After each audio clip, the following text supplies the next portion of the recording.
This is the globalist threat to sovereignty, the WHO and the UN climate agenda.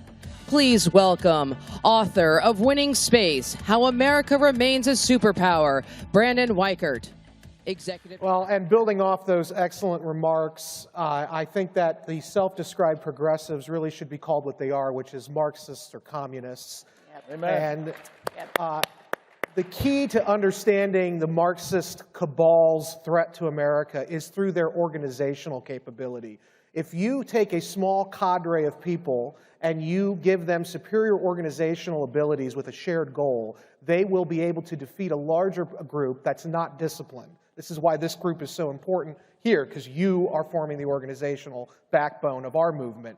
But we've seen now with the World Health Organization, the United Nations, and other internationalist bodies that they have been co-opted by the Marxist globalist cabal. And they are using the tools and capabilities of these organizations that were technically initially founded after the Second World War to help protect us in the Cold War from the communists. They've been co-opted by the communists. And they are now using all of the sovereignty that we've ceded to these groups to basically try to destroy the United States. But they're not working alone.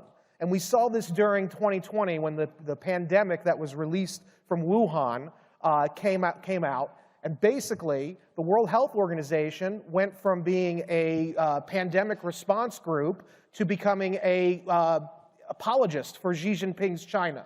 And this is a critical point to understand. The World Health Organization, all these internationalist groups have been not only co-opted by communists in our own country, but they have been co-opted by the Chinese. The Chinese have been spending tens of billions of dollars to basically buy influence in groups like the World Health Organization so that they can fundamentally change the United States by using the power of the World Health Organization to impose Chinese-style communist diktats upon us using our own elites to do it. And that is why you had, in the United States in 2020, lockdowns. You had this movement among our elites to basically replicate the policies of China, these draconian, anti-freedom, anti-human policies.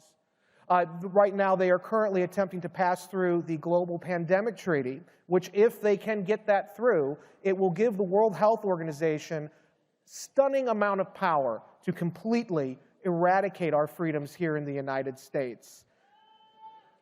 So even the Human Rights Watch, I was researching this, even Human Rights Watch, very liberal organization, has said that it is a fundamental imposition upon individual rights, and it serves corporate and elite interests over the rights of the individuals. And if you lose Human Rights Watch on the left, you've pretty much shown how radical you truly are. And so my solution, and this is going to tee up Frank for some great comments, but my solution here is, if there is a free and fair election this year, Donald Trump will win.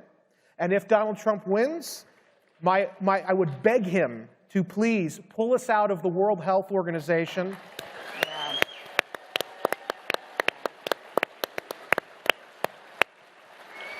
But not just the World Health Organization, every internationalist group, especially the United Nations,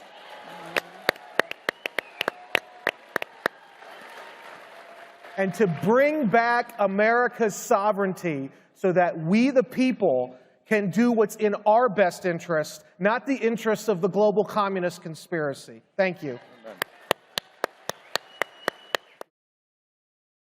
Amen.